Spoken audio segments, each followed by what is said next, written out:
The orders come as there have been 12 deaths inside city jails this year, with most of them taking place on Rikers. One of the biggest concerns are the number of people being held while awaiting trial. Many say it's a problem that needs to be fixed quickly. Joining us now to discuss this important issue is Inshu Rahman, Vice President of Advocacy and Partnerships. Thank you so much for being with us tonight. Thank you for having me. You know, recent stats show 80% of city jails' population is composed of people awaiting trial. In your experience, how do you think this problem should be addressed if we're going to address it quickly?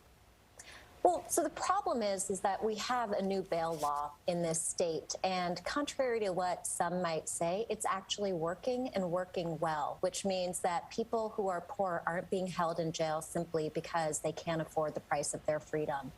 And what we need to do is to actually put those laws into effect. And when we hear fear-mongering that bail reform is causing more crime on the streets, which is actually not true if you follow the evidence.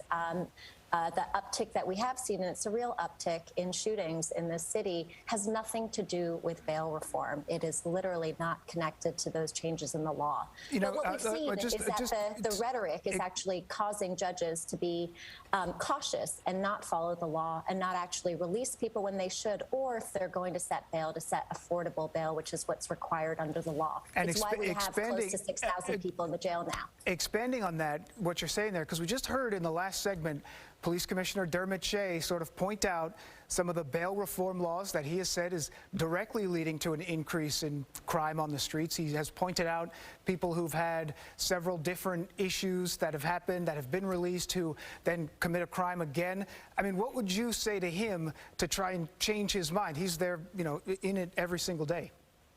I would ask him to look at the data and not to point to isolated incidents, which are in fact terrible. I am not taking away from each and every shooting is one shooting too many. Each and every death is one death too many. But to look at the data overall, there was a study by the New York Post that found that of the 11,000 people who were released from jail as a result of the bail law, less than 1% were involved in any kind of shooting. And in fact, half of that 1% were involved as victims or bystanders or witnesses to a shooting. So those are the facts.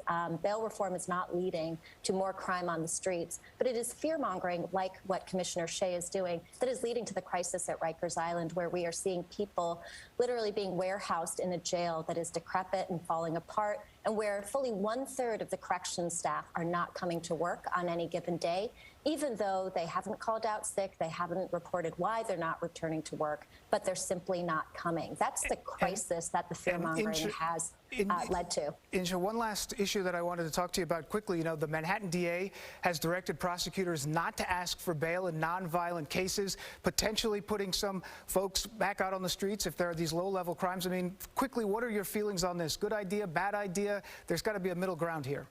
It's a good idea, and in fact, it protects public safety. What most people don't realize, but what the evidence shows us, is that fewer people behind bars is actually better for public safety, because people are safe in their communities and when they have supports. And so we actually hope that what DA Vance has done, other DAs will take that on as well. And the other important part is that the city put together money and services for people, for housing, for Metro cards, for support, so that when they're released from Rikers Island, released from this crisis, that they're actually supported in their communities and have the services they need to stay safe. Yes, we have to keep it there. So many ongoing issues, so many important topics.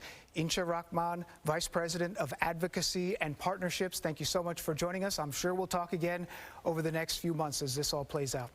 Thank you for having me. All right, well, Nick.